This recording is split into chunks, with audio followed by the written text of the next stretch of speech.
All right, welcome back. Chapter 4, and this is going to be pretty brief. I'm expecting it to be brief. There's not a whole lot I can add about biology. It is what it is. There's not really alternative theories or any other kind of input, right? Your body's your body. So this is about our the anatomy that is attached to our sexual being and the physiology of how. So like I said, anatomy and physiology. So here's your discussion topic. Again, these are the answers. There's no other answers. Do not put them in your own words. Do not,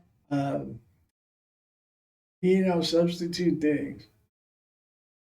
All I'm going to tell you is a pattern sometimes. I don't grade these for the right answers. However, if I think you just randomly threw answers up there because none of them make any sense, then I'm not going to give you the points, right? If you start substituting and putting in your own answers, I'm going to cut you some points. So let it be known. These are the answers that I'm given. These are the answers that fit the problem. One answer works for one question. It doesn't, you don't use the same answer more than once. Sorry it took me so long to say this, but I just realized this from my summer class. So at any rate, here we are, right? 10 questions, same for the 10 questions, 10 answers, fill in the blanks.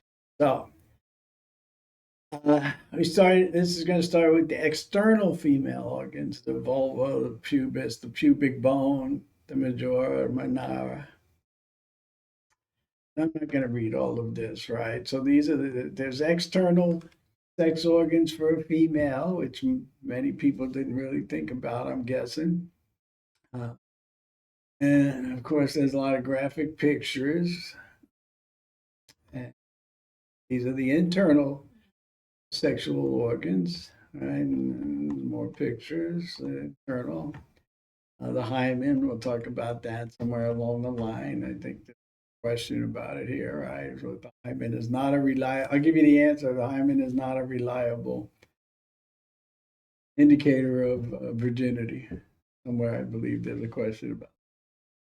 There's your questions starting, right? And there we talk about the hymen. It's the thin layer of skin. Uh, so area back in the internal organs, right? There's a lot of going on here. This is a complex machine. We are complex machines, right? And this is, um, and it gets even more complex when we start talking about conception and all those things and how crazy you're going to think it is. But besides your vagina and those things, right, we have breasts are very sexual components, right? Components of sex. So don't exclude that. And picture variability, right? So we all know that's everybody for every person. There's a different female body, right? None of us are, no one of us or two of us are exactly the same. There are like structures that basically we fit around, right? People are either small stature, bigger stature, um, you know, bigger bone, smaller bone, like athletic build, not, so there is the models, right? But each one of us then is different inside. Later on, we're going to talk about it, that vision of who we're supposed to be and how badly that is portrayed. Anyway, uh, female circumcision, not something we practice in our country, but it is still practiced widely around the world. And there are certain cultures that do practice it in the United States, however, it is. And so, just like anything, they circumvent. See, and here's a picture of where they'll practice. Um, what percentage, and you can't see it really here, but you'll be. Our hormone systems, the endocrine systems, our hormone systems regulates our bodies, right? more questions, endocrine, the hypothalamus, right? The area of the brain, the pituitary gland, all these parts. Like I said, we're very complex beings. There's parts you don't really think of that help that control our sexual beings or add to our sexual beings. Okay? Pheromones. I mean, I don't know. A lot of this is discussed in animal behavior, but we are animals, right? So we send out signals, and one of those is odors. So the menstrual cycle and what this means about conception and how this works and what is happening during this. And, it's a very, like, again, it's just a complex system that, but this is very instrumental in conception.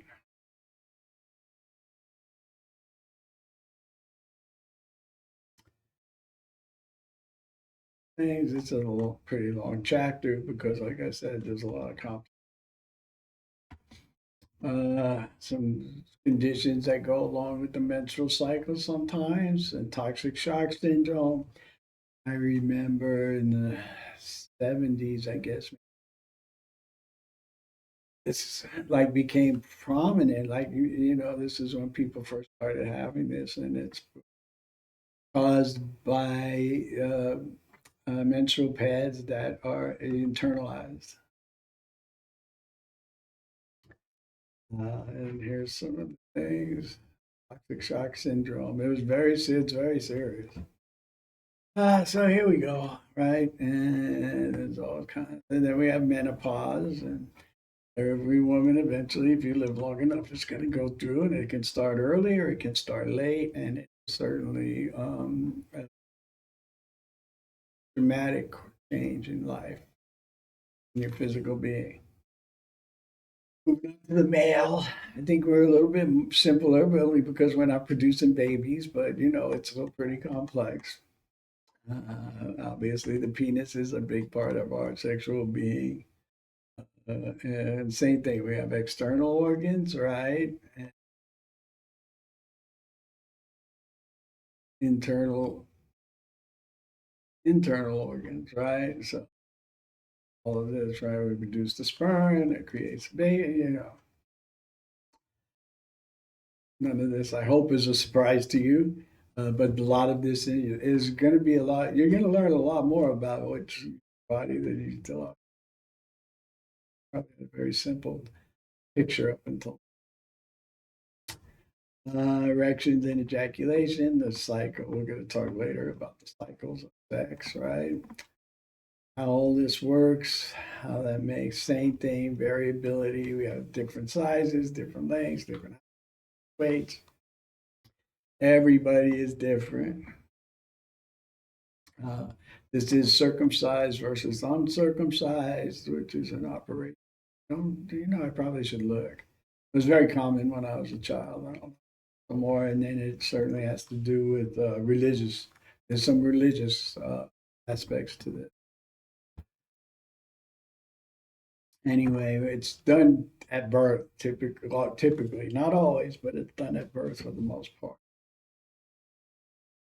There'll be you don't even, nobody remembers. Very few people. Same thing, physiology. Here we are. Our sexual well-being, right?